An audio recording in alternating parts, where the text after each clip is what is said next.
I was forced to leave home right after high school, and I worked 3 jobs to put myself through college, paid for everything on my own, my apartment and my school, and all of it was like, I did that. I had that piece of paper. I'm not saying everyone has to go to college, but and I remember there was a moment in time where John Bradford came to me and wanted to make me the manager over the property management division. And I was a nervous wreck about it because I was a good 15 to 20 years younger than the women that were going to have to report to me. How do you not only go from being a peer to them, but then being a manager over them? Jennifer Stoops, she started out as a property manager 20 years ago, worked her way up to EVP, and now is the SVP for PetScreening. Now I've elevated to where I'm taking over running the company, which means paying attention to revenue, operations, hiring, and HR, all these things that I was a part of as a VP there, but not in charge of, where it was on my responsibility. I was part of an organization of women in the food retail industry. It was there to help elevate women, but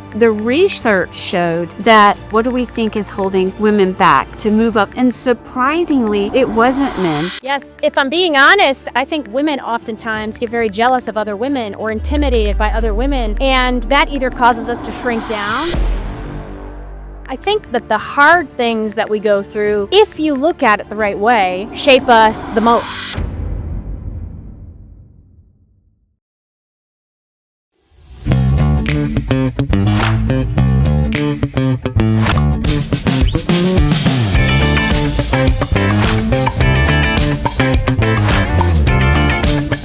Hello and welcome to the SFR SheSuite. This is Mindy Seeger, co-host. I am the Executive Vice President of Strategy and Business Development at First Rate Field Services. So happy to have you here. Hey everybody, and welcome to the SheSuite.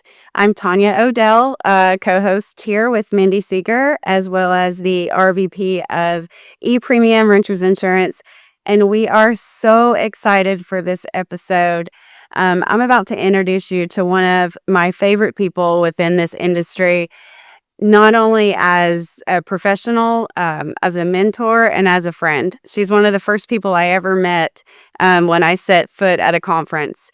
This girl, she started out as a property manager 20 years ago, worked her way up to EVP with Park Avenue Properties out of Charlotte, North Carolina, and then as they sold to Pure, she became the SVP there of Pure Property Management, did some mergers and acquisitions for them, and now is the SVP for PetScreening. We are so honored and privileged to welcome Jennifer Stoops to this episode of the SheSuite, you guys. Woo-hoo. We've been waiting for this. Hey, Jen. Hi, thanks so much for that intro. You had me teary-eyed as I was. I know, I was kind of teary-eyed. I was trying not to get a little choked up when I was talking. So we are excited. Back in 2008. It was a minute. Yeah. We were 12. Yeah, it was so good. That's right. And still do. That's right. Oh, good. Thank you so much to both of you for having me. I really appreciate it. Hey, we're absolutely welcome. We are so excited to talk to you today. We just want to pick your brain. I mean, I've seen you around at different conferences. I've seen you all over LinkedIn, and it's so great to finally get this intimate time with you to talk about your career and who has influenced your career over the years, and how you can mentor and help others in the industry as well. We just really want to see what your outlook is. We're so excited you're here. Great. Thank you. Well, let's start it up. But there's a couple things I definitely want to talk about, and I know Tanya does too, but we'll get things started. I really wanted to ask you about moments in your career where you took on something risky or uncomfortable that ultimately changed your career trajectory. I can think of a few that really stand out to me. And I think one of the first ones was I was a property manager. I was the first property manager of Park Avenue Properties back in early 2007, I believe it was.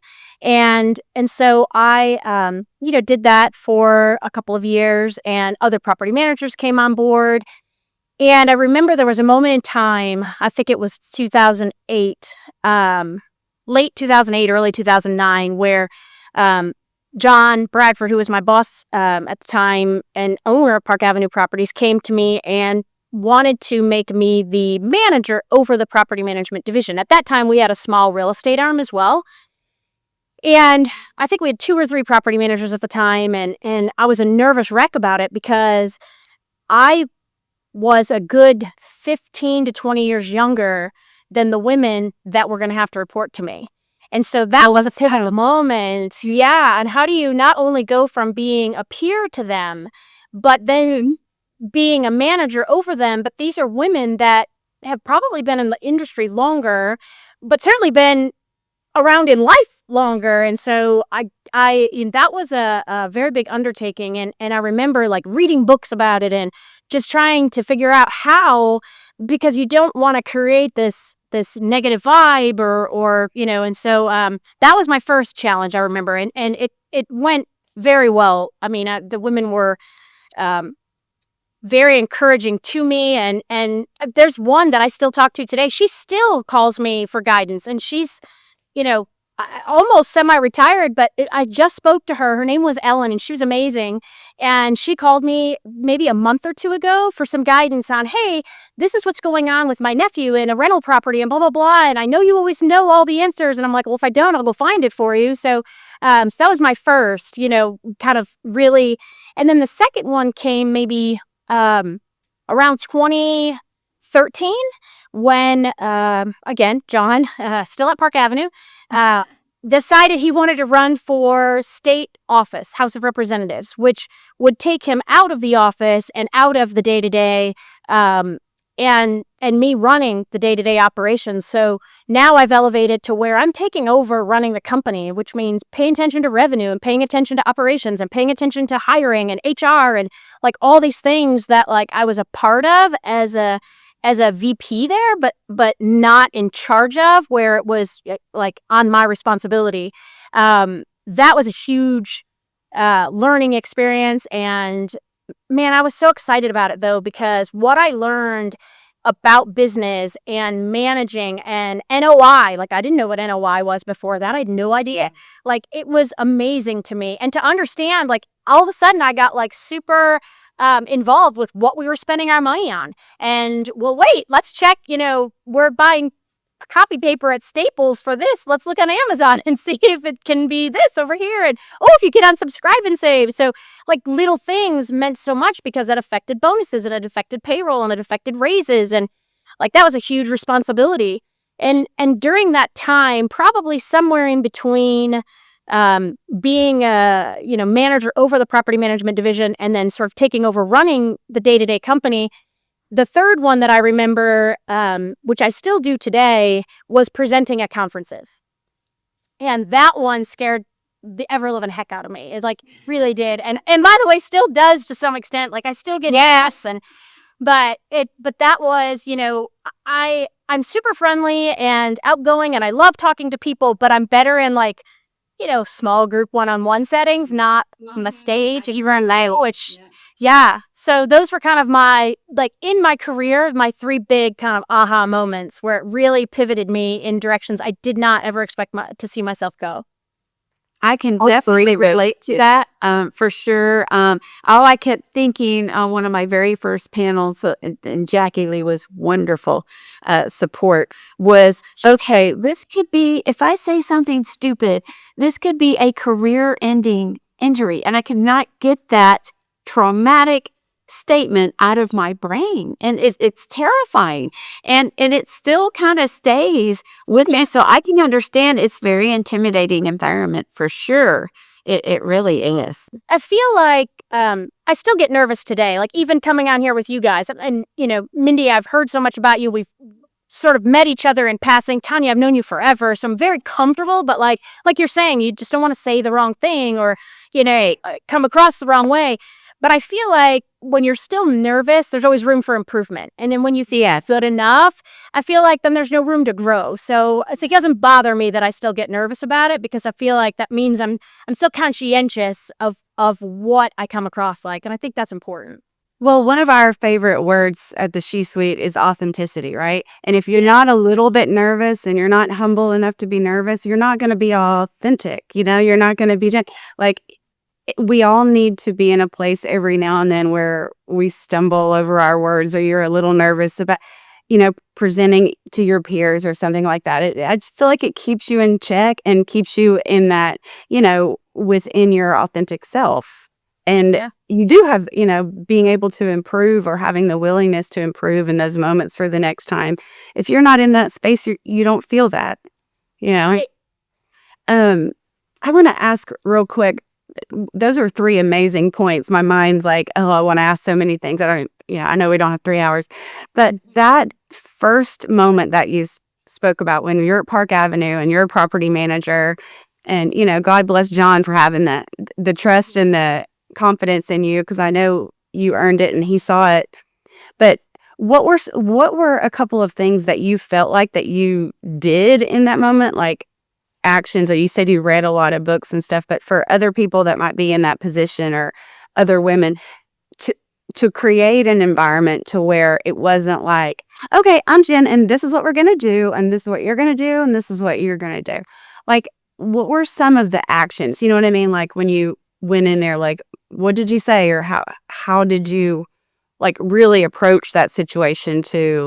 It obviously worked out well, but what did you do to make it work out well? Gosh, we're getting older and that was a long time ago, but I do remember that it was very important to me to make sure that they understood that I didn't think I was better than them. And I didn't think I necessarily, did anything better or differently than them. I felt like I had a different perspective. I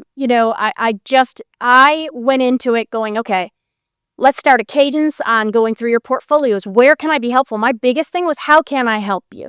How can I help you? How can I help us as a company? How can we together go figure these things out? And that was my big thing, was always going forward with anything I was doing. Even when I was doing mergers and acquisitions, it was learning about those companies and going, okay, here's why I think this could be good for you. Here's how it can help you. Everything for me was, how can it benefit that person? So in my role, what could I be doing to help you? How can I help you with your portfolio? How can I help you with the angry owners? How can I give you tools?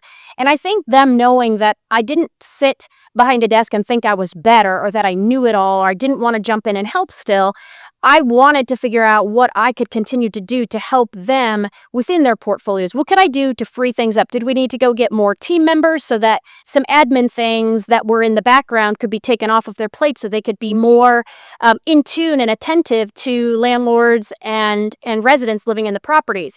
So that probably was my biggest, and I do think that's why I got respect from folks, is because I was very engaging and how can I help? And I was very big on rewarding behaviors. I was very big on, let's blow off some steam on a quarterly basis. Let's go and have drinks together. You don't have to, but let's go do something together. I would bring in lunch. Anytime we had to do something, and I carried this through for years, if we had to, Tanya, you've been there, and I'm sure Mindy in your career you have as well. People don't really love change. And in property management, change is very scary for property managers because it's a really chaotic job, right? There's a million different things going on. Every property that you manage is at a different spot within the leasing life cycle, and it's kind of all over the place. And so when you want to implement something new within your company that would be beneficial in the long run, that's very scary to them. And so I would try to get buy-in. That was always very big to me too, is you knew the decisions had to be made, but I never would come out of the gate going, this is what we're going to do.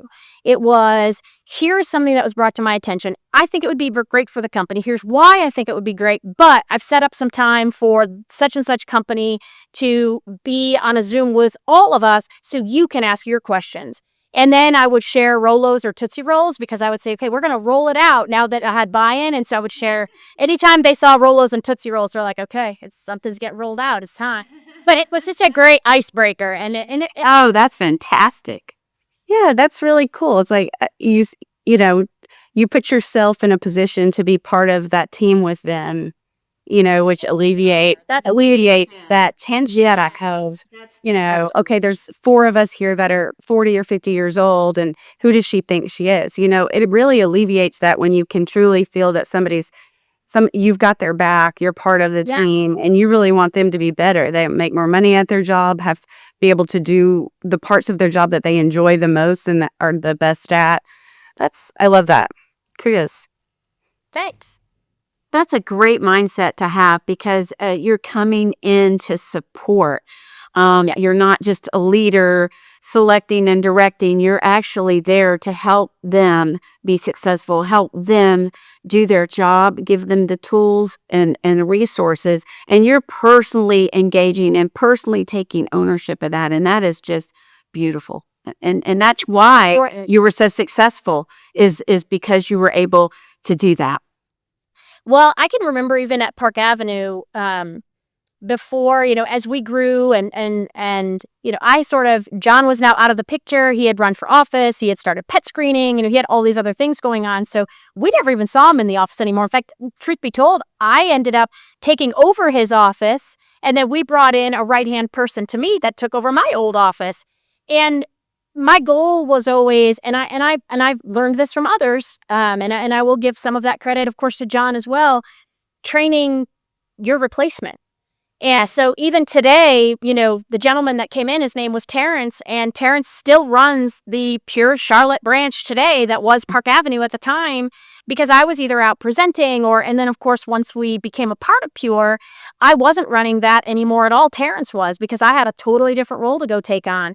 But I never felt threatened by that. The goal was always to figure out how to work yourself out of a job and have that next person come in. And that was kind of the mindset that I had. It wasn't always easy.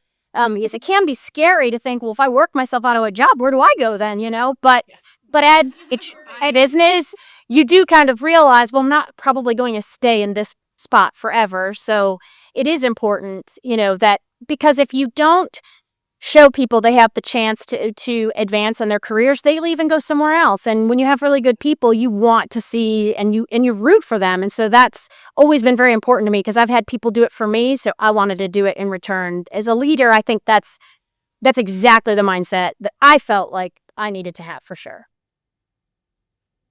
Well, one thing that I've noticed, whether you mean to or not, you are a strong advocate just by your example, right, for women in leadership. I think a lot of us who see you from the outside looking in, me being one of those people, really admire your leadership qualities, how you carry yourself. What does real support look like beyond mentorship and beyond panels? For me personally, Mm-hmm. so I've had great mentors, of course, as you just mentioned, within the industry. Tanya's probably had some of the same that I have had, because we've been in the same industry for a very long time.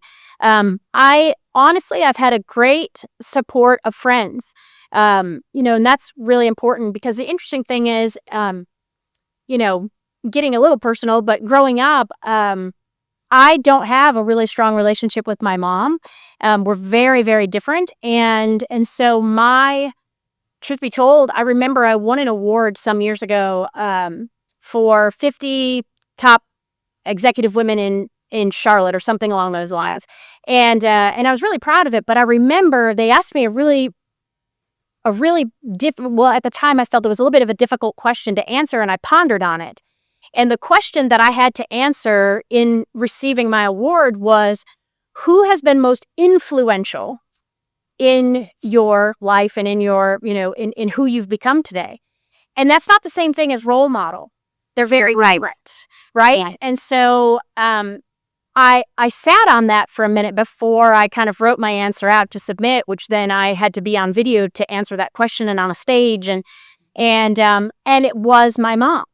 And it was very interesting to me and almost hard, but then I realized it was true, because my mom, was very young when I was born, and didn't even get a GED until she was 30 years old.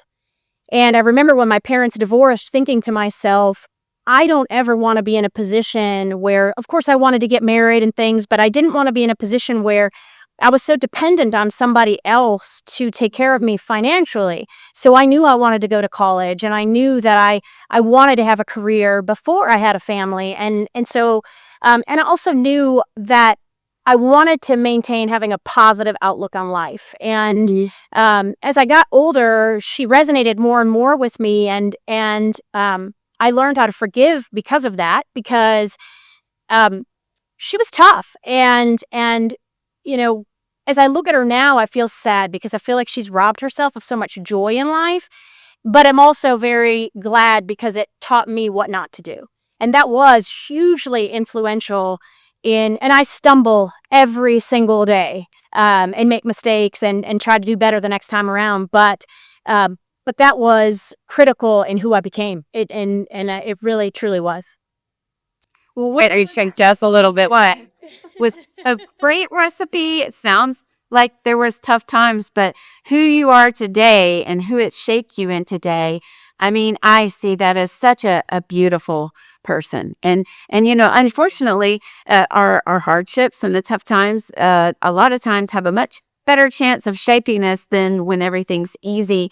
So, I in a similar boat with having a difficult relationship with my mom, probably different scenario, but still difficult. But I do appreciate, especially as I'm older, okay, well, that's who shaped me into who I am today. And that part, I do have to say, okay, I have a respect for that. Yeah, I think that the hard things that we go through, if you look at it the right way, shape us the most. Because you have choices. We have choices every day, right? But you can choose how you want to react, because we're going to have difficult things facing us all the time. And there is no doubt I've had my fair share. I mean, I was forced to leave home right after high school. And so I worked 3 jobs to put myself through college, and I was determined to put myself through college, and actually finished early, and paid for everything on my own, my apartment and my school and all of it. And I was very proud of that. It was like my first huge accomplishment for myself, was like, I did that. Like I had that piece of paper and was so proud of that. And college isn't for everybody, and I'm not saying everyone has to go to college, but for me, I was the first person in my family to graduate college, and I did that all by myself. And the cards were stacked against me. And I think that in our industry, in professional life in general, I think a lot of women feel like cards are stacked against them, but it's what you make of it, because you can't sit back like a wallflower and think someone's going to fix it for you. So if it's not working where you are, then go find the next spot where you can be who you need to be and grow into what you want to grow into, because it's there. You just got to go find it and work at it. Well, I can relate to so much of that. It's definitely, I'm kind of fighting back tears on a lot of levels right now. Thank you for being vulnerable enough. That's such a hard word for me to say, enough to share that with us, though, because we really appreciate it, because it pulls so much out of, I know, Mindy, and I'm sure we feel the same about this, it pulls so much out of us, because I know we've talked so many times, she and I, about some things, just in life, right? You don't get to pick your family, you don't get to pick where you're from, you don't get to pick all those things, but you do get to choose how you react to things. And the older you get, you really start to realize the choices you make, it's up to you how you look at things and your perspective. I definitely had my fair share of just life bullshit thrown at me, right? And there's no dodging that when it happens. You're not gonna duck, it's not gonna miss you, it's gonna hit you right in the face. But not only does it allow you to make the choices and have the courage to like take one step in front of the other and get out of those moments, but it also gives you, if you are really honest with yourself and you're working, to make progress every day, you can have a perspective too, right? Yeah. Somebody else's, the way I look at it too, is one of my best friends, I won't take too long on these stories. Her son he's severely handicapped. He has FOXG1 syndrome. He's 12. He'll never walk or talk or anything like that. And she's my walking buddy, and he goes with us, in his chair almost every day. And I have another friend who, her son 2 years ago took his own life as a senior in high school, right? So sometimes it's so important, not that like my bullshit's not real bullshit. Like, I'm sorry I'm cursing so much, but just to be like relevant in the moment. You're authentic. Yeah, like having that perspective sometime, right? Like, or maybe you're telling your story to someone who really is like super close with their mom. Maybe in that moment, they can really, really appreciate that, That's right. when the day before they just took it for granted. Yeah. So it's so important to share that stuff with each other and surround yourself with people who, I don't know. That's why I don't give a lot of passes for people just being bad people, because I know way too many people that go through really tough stuff and they're still amazing humans, Yes, they are. It's not an excuse, for sure. It's not. And I remember thinking to myself, one thing I'm very proud of, because, and Tanya, a lot of some of my personal story and things, but I didn't ever ask why me, because somebody else has it so much worse.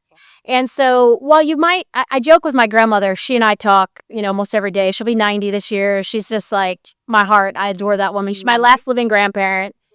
Yes, my Grammy is my, and she and I will joke, 'cause she's a lot like how I am. She's always very positive, and she tries to see the good, and she's just a good human being. And all my grandparents were that way. And sometimes, every once in a blue moon, I'll talk to her, and she'll sound a little bit down. And she'll say, I'm sorry. And I was like, it's okay. I always tell her, it's okay to have a bad day. You're going to have a bad day. And that's human nature. It's going to happen. It's okay to be human. Just, you're on vacation there. So tomorrow, pack your suitcase up and leave and go back to the sunny place where your mind is happy. But it's okay to take a day and be down and get it all out and feel sad, and then pick yourself back up tomorrow and start over. But I'm very cognizant of that. But I've never done a why me, because I feel like that's a jinx. I feel like, well, why not me? Because somebody else out there, I've lost, 3 very dear friends to very critical illnesses that 37, 39, and 49, they were when I lost them. And, so I think about them and the grace that they had up until the day we lost them, and think to myself, we all should be so fortunate to leave, A, behind the legacy that those 3 women left behind, and B, to handle life with the grace and dignity that I watched each of them until their last breath do. That speaks volumes. And so I strive to be like those women that I was very fortunate to have in my life, albeit I feel too short. But what I learn and still talk about them clearly and think about them on a daily basis is insurmountable in also helping me become who I am. Well, we love the egg drop. That's like a mic off. I don't even know what to say now. Well, I do have a question that kind of you've already sort of answered, but it kind of parlays into this question of, and I know it has something to do with it, but where do you feel your influence, has made the biggest difference? So it's really interesting. In the last 2 weeks, and sometimes I think we question ourselves, wondering if we've made any type of a difference at all, right? And I guess I never verbalized that out loud, but somehow the powers that be must have known that's been on my brain, wondering. In the last couple of weeks, between a conference that I've been at and some phone calls that I've received from some folks, I've had 3 or 4 people, one as recent as yesterday, one as of last week, share a story that honestly I don't recall the moment. I did as they spoke about it, but it's not one of those things that I was like, oh, that was intentional. It was just me being me. And, it was them sharing how they were at their very first conference, feeling out of place, feeling lost, and that I was the person that either invited them to sit at my table and got to know who they were, or, Tanya, you probably remember because you were there, Joanna was at this conference with us in Dallas. So this was 2009, maybe. 10-ish. And I remember we were all out on the dance floor. Tanya was there, and everybody was dancing and having a good time. And I looked over, and there was this woman that I had very much met briefly that day, standing by herself, and just didn't look like she was having a good time. Didn't look like she was feeling good about where she was, what was going on. And so I went over to her and I said, "Come on out onto the dance floor." No, I'm not. I said, "Then I'm going to stand here and dance right with you." And so I was being silly, and I was wondering, and she came out on the dance floor. She shared that story. I saw her at a conference earlier in January, and she shared that story with some folks that were sitting by us. And then I was at a conference, not that long ago, maybe 2 weeks ago, and there was a girl there, and she said, "I only met you 2 years ago," she said, "but I was having a really bad day." And she said, "I was feeling just really bad about myself. I just didn't like the person I was that day. I was feeling completely out of place at this conference and just lost." And she said, "And I felt like I was walking into the middle school cafeteria with my lunch in my hand, looking for a place to sit." And she said, "And then I hear this voice go, 'Hey, Ro, come and sit over here.'" And she's like, "And it was you." And it literally made me cry. And so I have stories like that where people share. Drea called me yesterday and was sharing with me her big announcement that she posted on social media, and that she's coming back into the industry. And she said, "I wanted to call you." Yeah, she said, "I wanted to call you personally because you were the first person that welcomed me into the industry, and I'll never forget that." And I guess that's just me being me, because I love to meet and talk to new people. So I didn't realize that you don't realize the little thing that you do, how.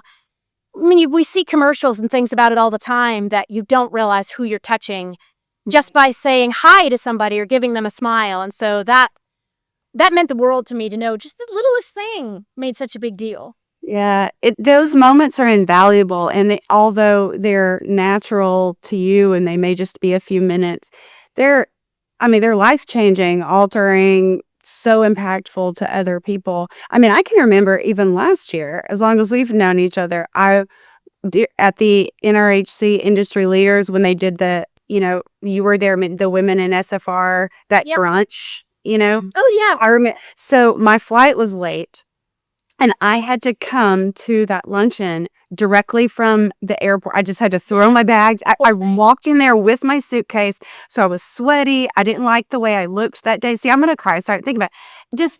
I was just mad, right? Pouting. I was mad. Walk in. I didn't want to wear that. I didn't have time to freshen up. I walk in, and Jen's like, "Hey." And she's like, because everybody was already eating, so I felt awkward. And she's like, "Hey, come sit right over here." And I was right across from Kelly Brooks, and that is literally where I met Mindy and Stacy and Yvonne. She's like, "Oh, I'll introduce you to Amanda." And I just sat right there at my little table with the most amazing women around me. And you were like, "Oh, I was sitting here," and you just got up and went and talked to somebody and gave me your seat, your spot where you were sitting.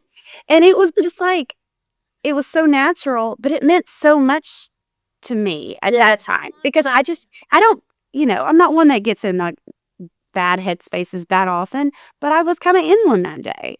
'Cause nothing had gone my way all morning, and I was like, "You want to walk into I literally thought about just going up to my room and not going to the brunch, because you're that I was just mad. So anyway, You came and you had a great lunch.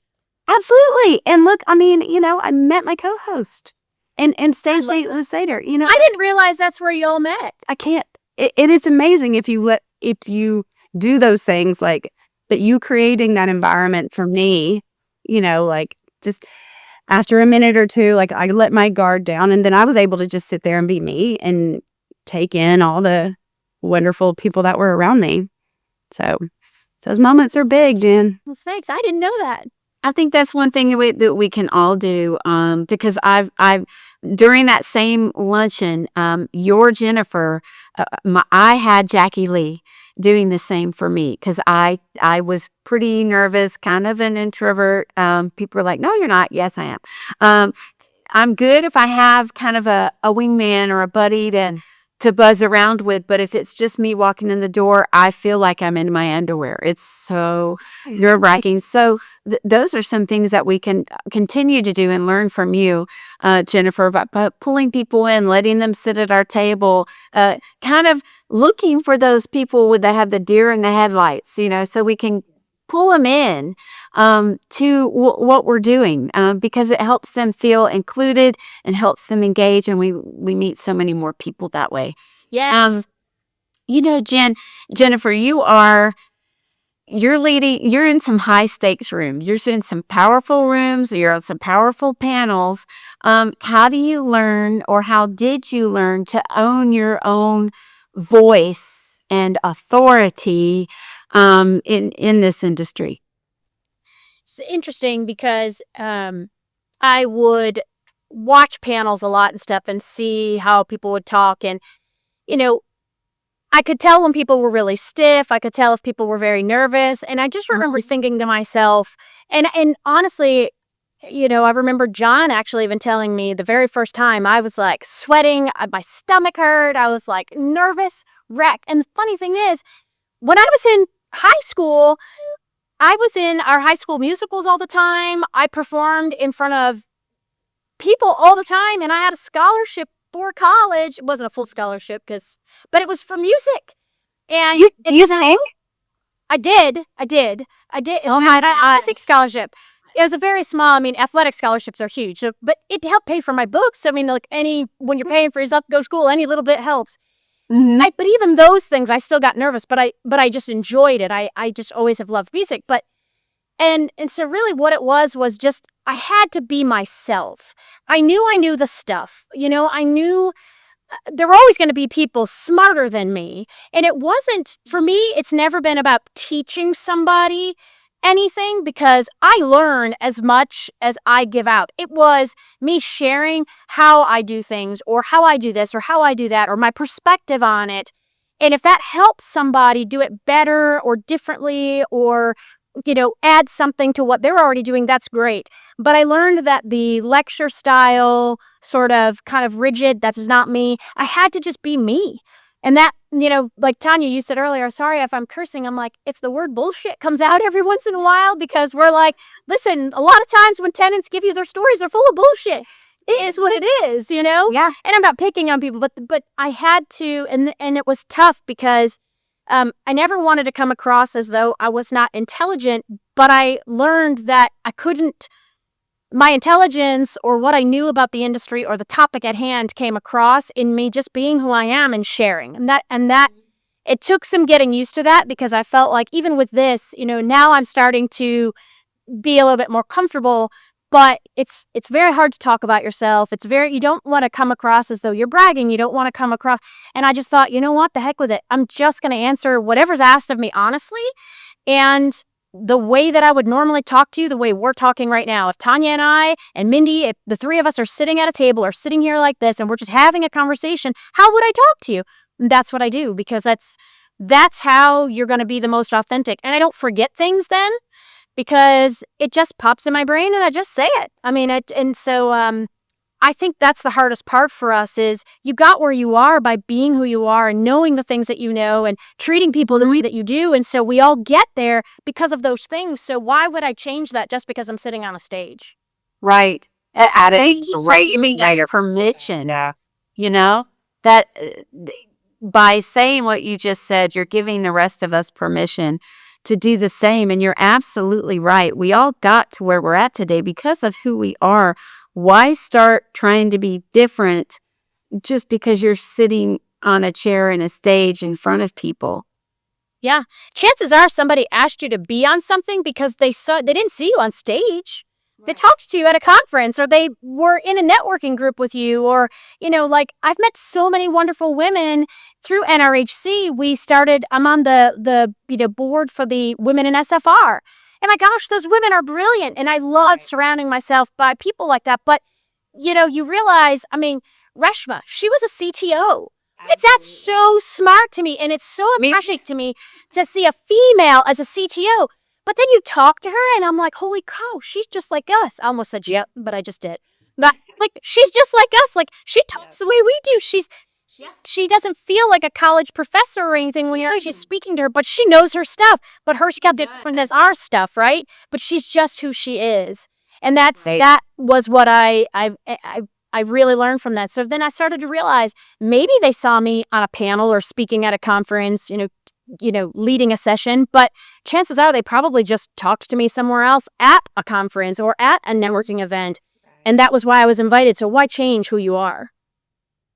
I think the point you made that was so important is you said when you do that, you're less likely to forget things. And I don't want to for that to go unnoticed, because I know for me, that is so true. If I try to rehearse something and rehearse it, or go by a script or, something like that, I'm going to be like, I've done it. I've looked at people, totally lost my train of thought. You're just looking not always in the SFR industry, but anytime, I've been giving a speech or you're on a panel or something, you're trying to memorize your answer. I mean, it's one thing to familiarize yourself with what someone's going to ask you, Sure. right?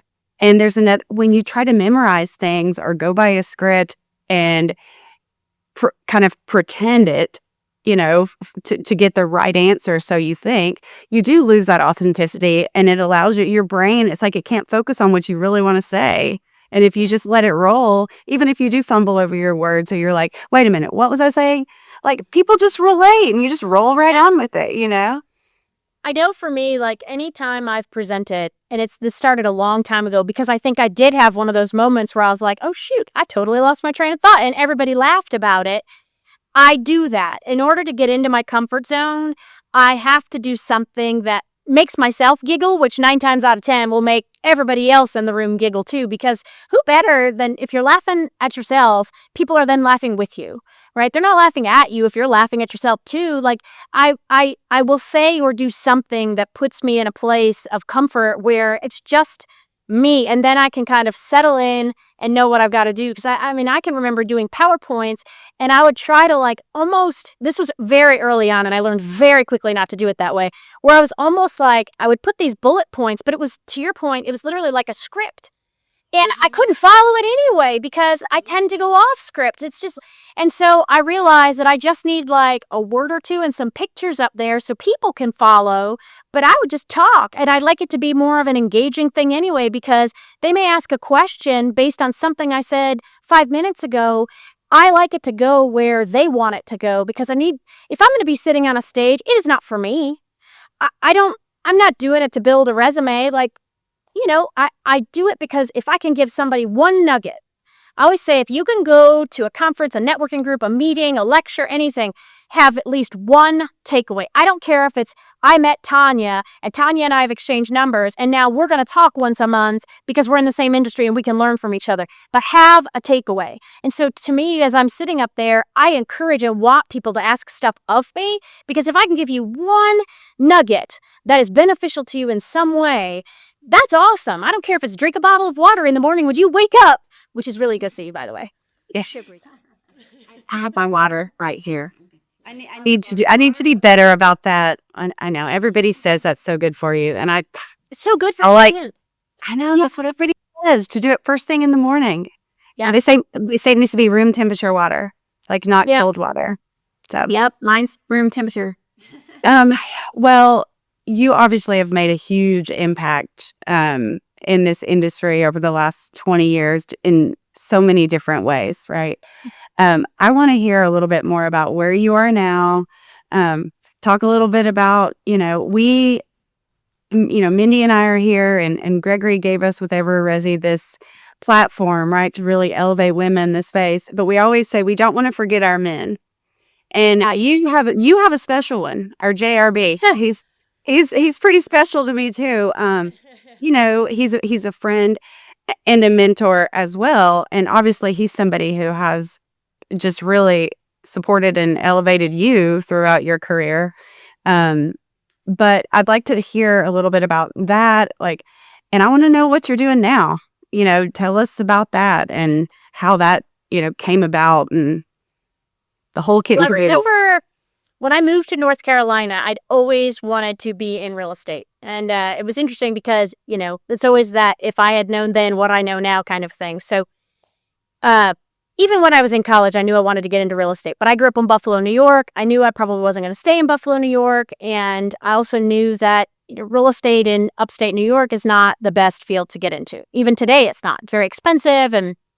And so when I moved to North Carolina, I was determined to get my real estate license. And I remember I was in class. I had just finished taking the class and the class test. So I'd passed that, and then you have to take your state exam. So I was, I think, 2 or 3 weeks out from taking my state exam. And at this time, this was 2007, we had, there were still newspapers that the free town newspapers that came out. And so people would still put classified ads in those.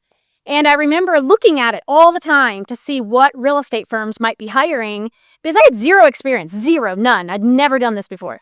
And so I saw this ad, this tiny little ad in the classified that said, it was 2 lines, and it just basically said, looking for new and motivated agents for a new, it wasn't Hyatt, it was thought leading, real estate firm. And so I called, and it was John, and he called me back, and we met and chatted, and he had just purchased an office that he was renovating, and so it was getting ready to open in a month or 2, and so he just said, okay, great. He's like, once you pass your state exam, call me. And so I remember I passed my state exam, and I was standing in the parking lot, and I called him, when do you want me to start? I passed. And he's like, I had to hire you. Nobody ever called me back, and you did exactly what you said you were going to do. You passed, you called. And so he'd always been kind of a big cheerleader. And I think, maybe in his case, he probably would have been like this anyway, because he has a mom. I mean, Mrs. Bradford is a woman that I just adore and have gotten to know her very well over the years. She actually was a property manager at Park Avenue for our Myrtle Beach area at one point in time. And so I got to work directly with her.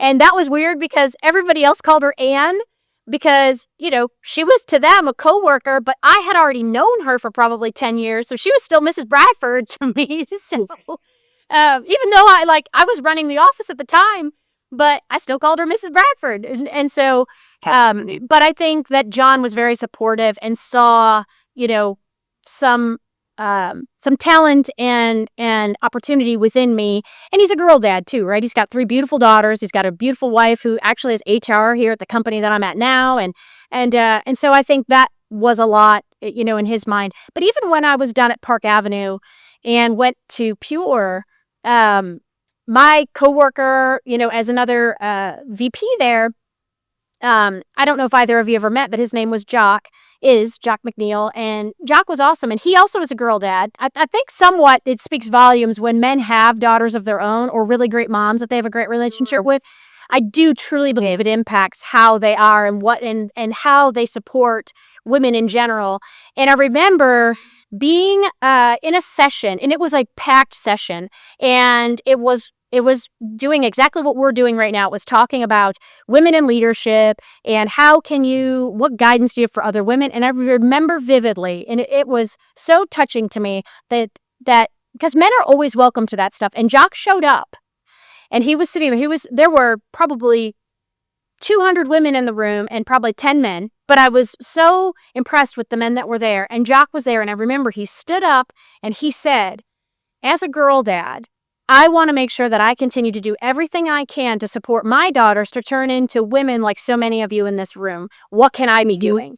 And that was so touching to me to see that. And I do believe there are so many more men in any industry that are like that than we realize. Yes. I think even they have a hard outer shell and feel like maybe sometimes they have to act a certain way or do a certain thing. And I think we might take that for granted and don't realize maybe some of the pressure that's on them too. It's kind of like in property management, right? You have 500 properties that you're managing, and you have 5 owners that are really a pain in your ass. And those are the ones you remember the most, but 495 of them are awesome and probably leave you alone 90% of the time to do your job. I feel like the men in most industries are the same way. You have so many great men out there that want to do everything in their power to continue to support and even learn from and work next to women, totally different perspectives. I think the male perspective can headbutt, oftentimes as much as the female, if you don't let your guard down, can headbutt. But a male-female perspective, they tend to work really well together and learn from each other. And I've been very fortunate to, in my career especially, been surrounded by, and my dad was very much like that. I can remember my dad was a contractor his whole life. And when we were little, I remember my sister and I would have little tool belts and a block of wood and some nails, and my dad would teach us how to hammer a nail into a block of wood, and it occupied us forever because we just liked hanging out with our dad. So, I do believe that, I think to some extent, I think women that have been scarred have a tendency to have a hard time getting past it and think that most men are like that. And I believe it's the contrary, to be honest. I love that you said that. Yeah, I think that's a really, really good point. That you bring that up, because I think it's very true. And many, many moons ago, I was part of an organization of women in the food retail industry, like 25 years ago. And there was it was there to help elevate women.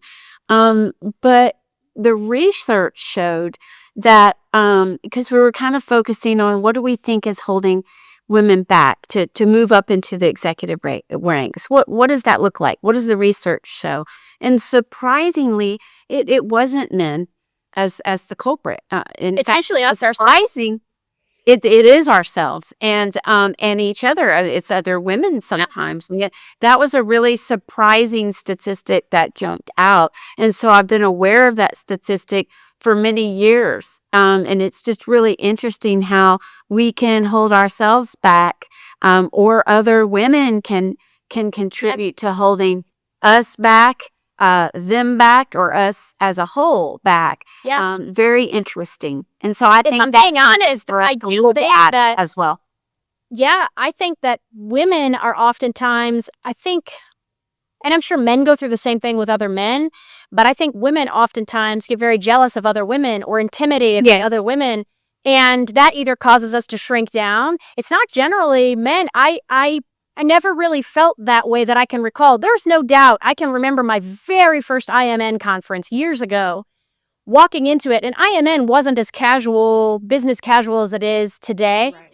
The men were all in suits, and there might have been, out of 500 men there, maybe 20 women, and that's probably relatively high. So walking around then, I just thought to myself, wow.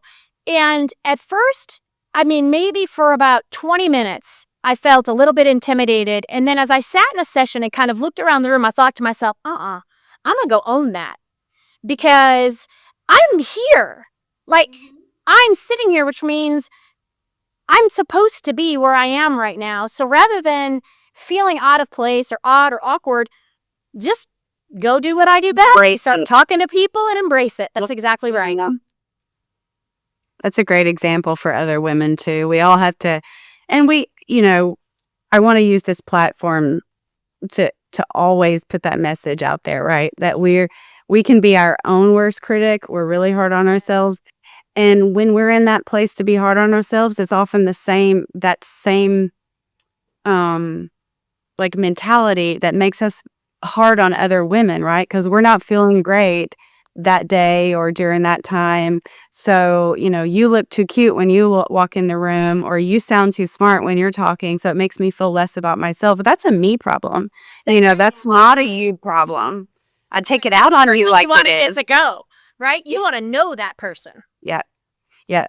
And we all, the more that we can all as women recognize when we're in that place, be self-aware and work to get out of it. I definitely had my share of apologies and been like, you know what? I am sorry that I said that, did that. Yeah. Or I'll have to say out loud, what are you doing, Tanya? Really? Like, that's really what's happening in your mind right now? Yeah. So it's tough, but I love that perspective. And, the more us as a whole, as an industry, through wherever we are, can put that out in the world, the better we all are. And the message that we can send to the younger generation that comes up, right? uber important as they're watching each other on Instagram with no clothes on and all that stuff. Like, how can I have that body? And how can I, yeah. I still look at them and think that, but I was laughing because, and Tanya, you and I may have touched on this, almost 20 years ago when we were coming into this industry, we were those girls, but social media wasn't as big as it is now. And there was no Instagram and and I honestly, I think it's sad to me when I look at social media. There's huge benefits to it, but there's a lot in my opinion. I feel like it's often used for the wrong reasons in a lot of ways. I tend to use it a lot for business. My family, we were all on it on Facebook, more for my grandmother because she was so excited, to be on social media and at almost 90, my gosh, God love her for doing that. But it's changed a lot. It's so impressive, but it has changed a lot. And it makes me a little bit sad because I feel like some of them do the things that they do because they need the validation. And that's never been the way I've wanted to go get that kind of validation. But I think a lot of our maturity and our understanding, of having grace with one another is the experience we've had in the industry because we were those girls, maybe not putting things out on social media, but walking into a room young in an industry where at the time it was very male dominated and not knowing what to do, who to talk to. And now over time, as you grow, you've just learned what matters and then what you just got to let roll off and not worry about it. Because I will tell you, if you stress yourself over looking at, every 25-year-old that comes into our industry now at us being over 40, I'm like, oh, dang. But it is what it is. We are who we are. Yeah, we are. Well, we're pretty darn amazing. That's right, girl. We are, right? We are. We are. Well, I love you both and appreciate you more than you know. So now, 2026, currently in the life of Jen Stoops, you're the EVP of PetScreening. Tell us a little bit about that. You guys, I see you everywhere. Every conference and within every organization in the industry and all that. How did that come about? And what's your message these days for PetScreening? Yeah, so that was interesting. I'm SVP here of industry relations. And so Park Avenue, where I started, was the first company. So John Bradford, who owned Park Avenue, that I ended up taking over and running, partly because he went into the House of Representatives for the state of North Carolina. And while doing that, because he wasn't busy enough, decided, to start PetScreening. But he saw that there was a need in the industry for having a pet policy management product because it was so disjointed.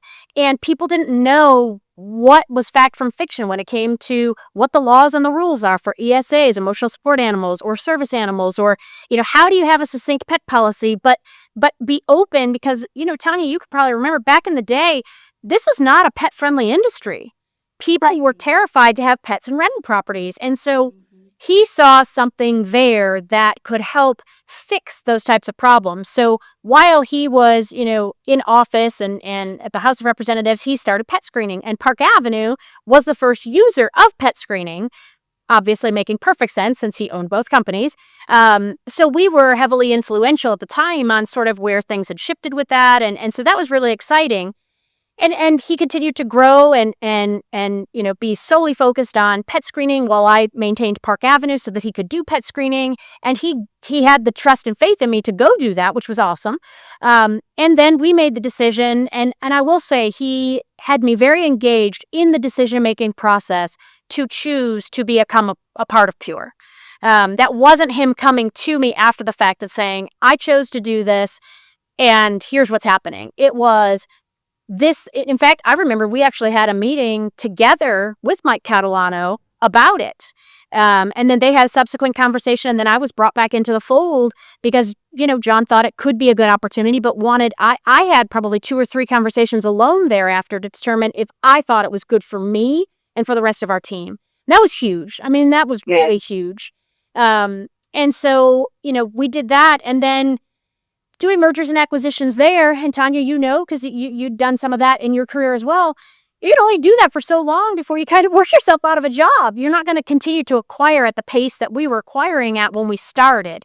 And so I kind of felt like I had worked myself out of a job after being there for 4 years, and just happened to say, hey, if you think of anything or you hear of anything, I really wasn't considering that it would be at PetScreening, but I got a phone call from the chief growth officer, and he said, listen, you've got a lot of relationships in the industry, and, we have various areas where we think we can take your relationships and maximize those and bring you over here in a role that makes sense with respect to industry relations. It's continuing to get our name out there. It's helping people create operational efficiencies because you were an operator and user of it, and now you can help people with best practices so that they know when they adopt the product, what does that look like and how can they maximize it? And so I'm really having fun with it because it's such a different mindset to go from, being an operator to being a vendor, but it is a tool. I mean, look, in today's day and age, you don't want to nickel and dime people. So how do you go and make revenue in a company, right? This makes sense.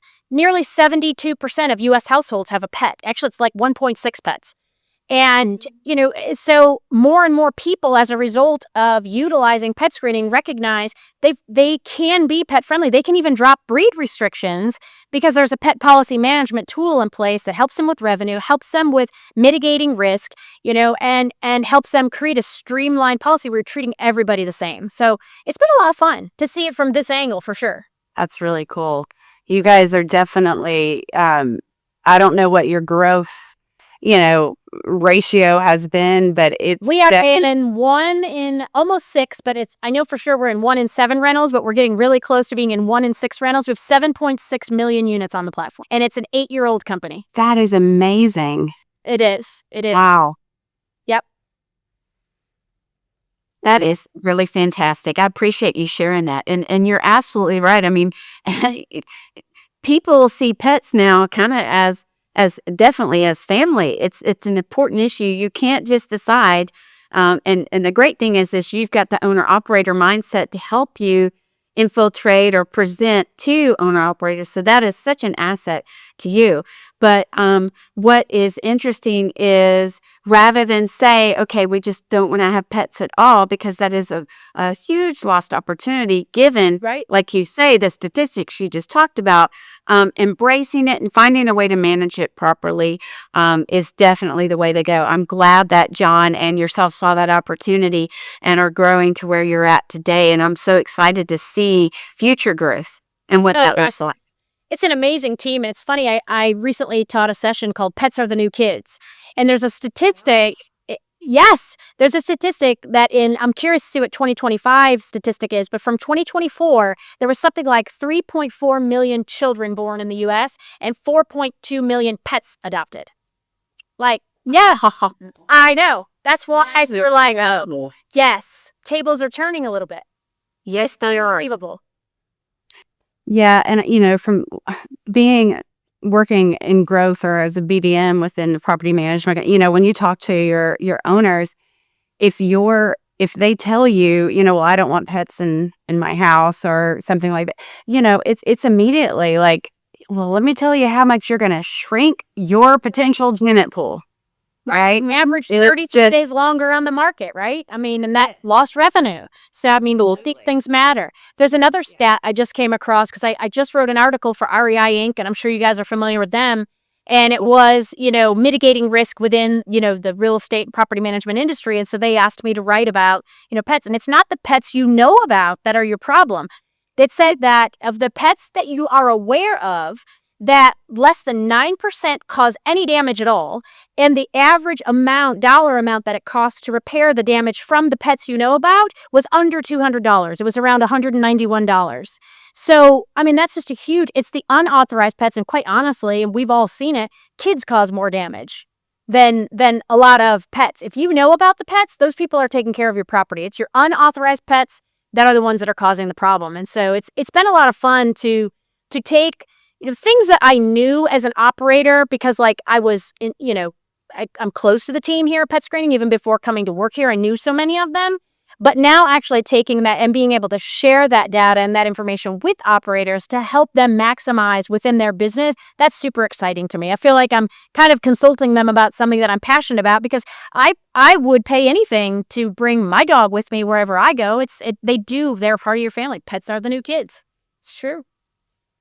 Absolutely. And I'm sure those statistics that you share not only help them manage that process, but probably help them amenitize their properties, because they know how important people's pets are to them. For sure. I can't thank you guys enough for inviting me to be here with you today. I've had a great conversation with you. I think so highly of both of you, and I'm looking forward to seeing you in person again soon. Thank you so much, truly. We are so grateful that you agreed to meet with us. We've so been looking forward to this. I've thoroughly enjoyed it. I could interview and have this discussion, not even interview, for hours, because I just knew to meeting you in person. I've known of you, but meeting you in person has been such a delight, and I look forward to getting to know you even more. I'm looking forward to it too. Yes, Time we're all somewhere together. We're gonna get a drink. We'll go out and have. Yes, we are. Yes, we are. Thank you, my friend. We appreciate you for taking time to be with us today. I know how busy you are, and I know Mindy does as well. So it means a lot to both of us, and Gregory as well, that you would take the time for this. No, I appreciate you guys. Thank you so much for inviting me. I have had a great time. Thank you, thank you, thank you. You're welcome. Thank you.